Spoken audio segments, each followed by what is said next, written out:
relatability is something that I feel that sometimes isn't really talked about. In media, if a character isn't relatable, a lot of people aren't going to really get interested into the story and the action, if it's an action movie or just whatever it is that the story is trying to tell. It doesn't matter if it's a movie series, a TV series, or even an anime or cartoon. If a character isn't relatable, then sometimes it's hard for people to really get invested into what's going on in the story and the characters and etc, etc. Not every story needs a super relatable character, but it definitely helps if a story does have that. One of the examples that I can think of off the top of my head in terms of anime where a relatable character wasn't really necessary for the story is something like Dragon Ball.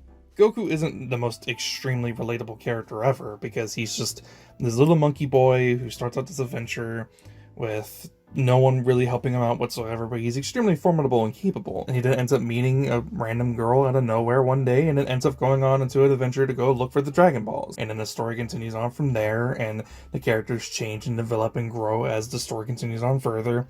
And Goku's able to show off more relatability as the series goes on further when significant changes in his life end up happening, like when his best friend dies for the first time, or even later on in his life when he ends up becoming much older and he's on some far off planet and his again best friend dies once more and he can't bring him back to life because he was already brought back once with the Dragon Balls. And that's what ultimately ends up leading to one of the most iconic scenes in anime of all time, and it stems from Goku being able to show much more vulnerability, much more emotion in a relatable situation where how would we react in a situation where we watched one of our loved ones die before our very eyes from some tyrannical monster? And then there are shows where they do have a relatable character off the start, such as what I can simply think off the top of my head, and that's Naruto.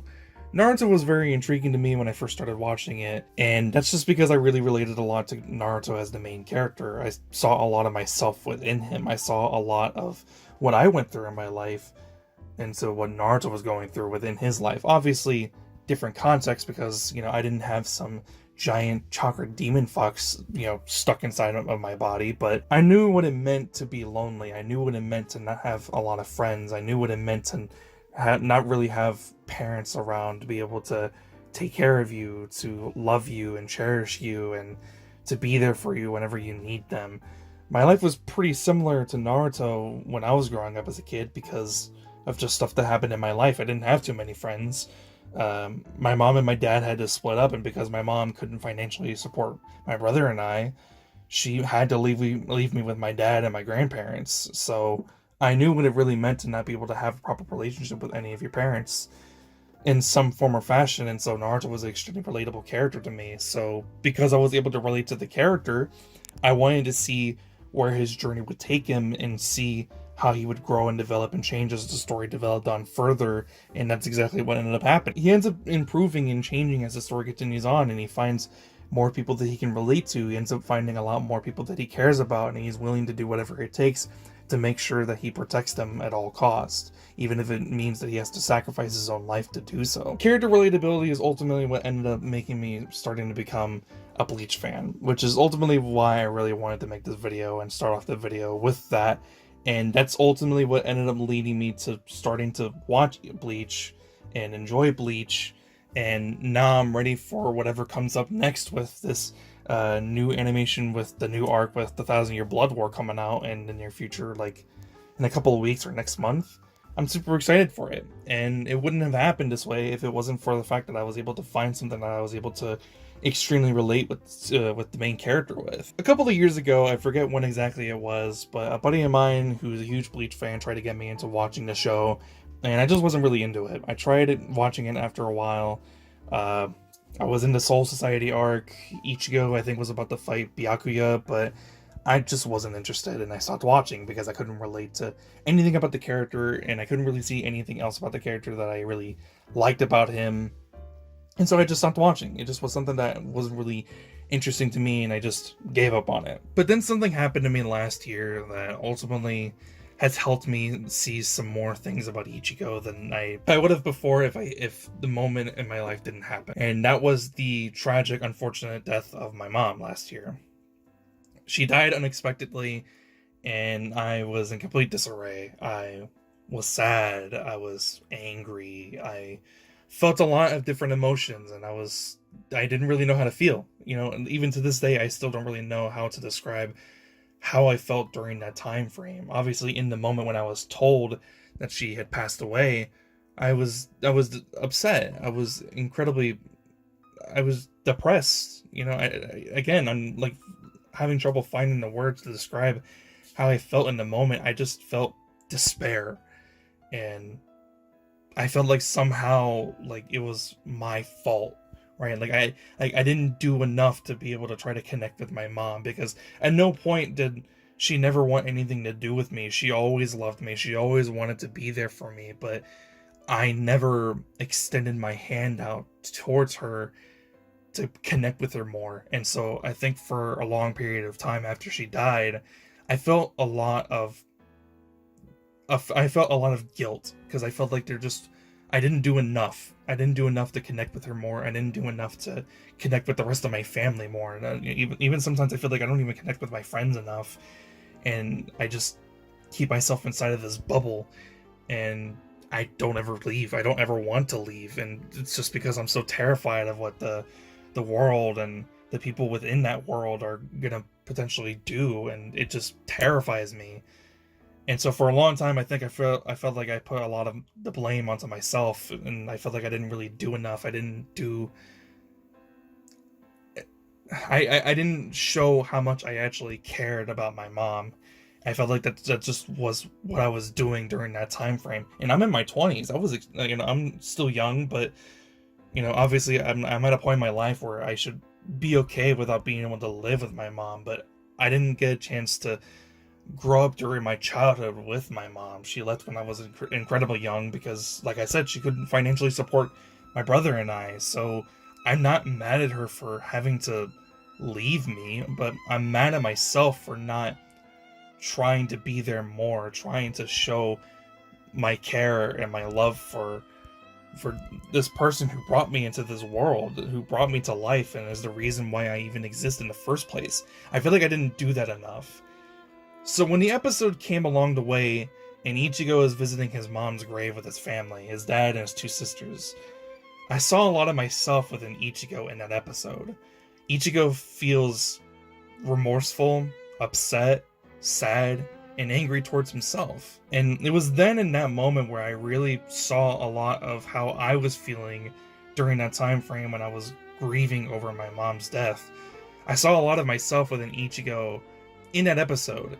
And obviously, within the context of the story, it wasn't Ichigo's fault. The reason why his mom died was because a hollow had tricked him to try to be able to, take their spiritual energy so that way he can become stronger and this and that. But ultimately, it wasn't Ichigo's fault. But for a long time, he took that blame and he brought it upon himself, and he was angry at himself for such a long time. And it wasn't until he finally found out the reason as to why his mom died that drove him towards down the path of finally forgiving himself. And now Ichigo, from that point forward, is now a character who does everything in his power with these new powers that he has as a Soul Reaper to protect the people that he cares about, to protect those who can't protect themselves, because he doesn't ever want anyone else to feel the pain and despair that he felt for so many years after his mom had died right before his very eyes. I saw a lot of myself within Ichigo in that episode, and I think that's ultimately what ended up helping me relate more to the character, what ultimately led me to connecting more with the character of Ichigo Kurosaki as the main character. Pretty much after all of that, I was able to realize a lot of the things that I didn't notice before about Ichigo. My previous conceptions about Ichigo's character were pretty much made completely invalid after that point, because for a long time when I was watching the show for the first time a few years ago, I just saw Ichigo as just another version of Bakugo from My Hero Academia, and for a long time, that really fucking pissed me off, and I did not like it. But obviously, after I went through my life experience that I just explained, and realizing that I saw a lot of myself within Ichigo's character, I realized a lot of what Ichigo's character actually is. A lot of people's conceptions about Ichigo is that he's just this guy who has a rough exterior, he's kind of a hardhead, and he kind of is intimidating, and you kind of get the conception that he probably is someone that you don't really want to be around too often if you can control that. But he's actually someone who is very loyal to the people around him whenever you actually get to know him and you become his friends. He's very kind, he's very caring, and he's willing to help others, he's willing to do whatever he has to do. I like how loyal he is to a fault. I like how strong and head forward he is towards any adversary in any situation that he's in. Even regardless of how much stronger an opponent is before him, he doesn't really care. He's still going to go ahead and keep fighting. And it's not just because he also just enjoys fighting, and he's a character that is willing to admit that he does enjoy fighting people who are stronger than him, but the main motivation that allows him to keep going and keep getting up is because he feels that there's a responsibility that he has at hand, and it's to protect those that he loves and he cherishes more than anything else. Because the last person that he loved and cherished more than anything had died, and he felt responsible for that person's death. And I related a lot to that, and I was really glad I was able to actually see a lot of Ichigo's good character traits instead of just imagining I'm just seeing Bakugo's face on Ichigo's body. And I'm really glad that isn't the case anymore. But if I needed to say a couple of things about early on when I was watching Bleach again, I noticed just how slow the first arc is. Like, pretty much we start out with the first episode where Ichigo gets Soul Reaper powers from Rukia, and then from pretty much that point forward, every single episode is just something completely different. It's episodic, and yeah, sure, it's episodic because it aired on a week-to-week basis. It was a weekly shonen anime, but each and every single episode was just completely different. It's like sort of like how Power Rangers has a different like monster of the week. That's sort of how it felt for a lot of the first arc before Rukia went back to the Soul Society, and we went into the Soul Society arc. We have an episode where Orihime is grieving over the loss of her brother, and then her brother ends up becoming a hollow, and then the hollow version of her brother is trying to like eat her soul energy. We then have an episode where freaking Chad, I think it might have been one of the first times we actually see Chad, and then he's just obsessed with this fucking bird like he's Ricky Mork from Iron Man 2. I want my book. I joke around, but Orihime and Chad within their each respective episodes were actually very integral for each of their characters. Orihime is actually able to get resolution with her brother, who turned into a hollow, and was actually able to come to a conclusion to what their final moments were, because they had an argument and those were the last things that they said to one another, and then he tragically passed away, and she never got to ever apologize or wish him a good day. And they were able to actually come to a resolution, and he was able to pass on peacefully into the Soul Society. And Orihime herself is actually kind of a tragic character who lost the only thing that really mattered in her life, the only adult figure, and she pretty much just had to kind of grow up by herself, but ultimately tries to see the good in everything, and it's just a kindred spirit who tries to bring happiness and joy to everyone around her, and just cares for one another. She's kind of like a motherly figure for a lot of the other characters, and I think that kind of speaks true to the fact that when she gets her powers later on, she spends most of the time not even attacking other people. She spends most of her time defending others and then healing the wounds of her injured allies. And then, of course, Chad, in his episode as well, we explore a lot of what his character actually is. He spent a lot of his child life being bigger and stronger than everyone and using his body to bring harm onto others, but it was his grandfather that ultimately led him down towards the better path of being a better person. So he spends most of his time only ever attacking hollows and attacking enemies that are that towards his friends, not for the sake of trying to prove that he's stronger than them, but because he's trying to put his own body on the risk, put his own body on the line to protect those that he cares about. And it was only up until his abuelo that he ends up calling him, his grandfather, it was ultimately because of him that led him down towards this better path. And Chad is just a simple character in general, and he doesn't really need to be super complex. And I just like him. I just like having him be there. I just like Chad a lot. Chad is just really fucking cool.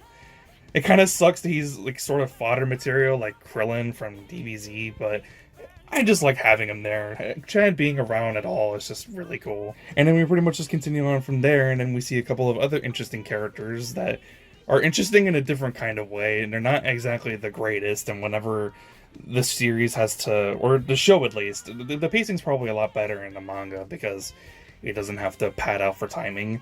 Whenever the series has to like stop and do like a filler episode where it focuses on like that one guy with the staff whose name I don't remember, Uh, I just was kind of like whatever about it. I kind of just wanted it to end, and I didn't really want him to be there anymore, and I kind of just wanted to get back to like the cool stuff that was going on. But regardless, you know, even though the first arc is pretty slow, it really picks up as soon as Byakuya and Renji go to pick up Rukia. And then when Ichigo gets his Soul Reaper powers back because of Urahara, and they go to the Soul Society, things start really picking up the pace. We meet a lot of interesting characters, very eccentric characters like Kukaku Shiba. I really liked her, even though she's like in the show very briefly and she doesn't really do a whole lot besides help the main characters. I liked her and I like seeing her. And then of course we go into the Soul Society itself, where the 13 court guards are, and then we meet a lot of the characters like Ikkaku and the other guy who hangs around with him. Some of the other Squad 11 members, Rangiku and Hitsugaya, were cool. And then of course that whole mystery that starts to happen with Aizen, and Aizen ends up becoming like the big bad guy towards the end of the arc. And then the whole thing where Ichigo has like his little rivalry with Renji, and then they both start training together to unlock their Bankai, so that way they can go fight against Byakuya. It just got really, really cool towards, you know, the point where we go past that, the Soul Society. And then of course it's like, obviously because it's the anime, they have to pad out for timing, so we get like a really boring filler arc with the bounce afterwards.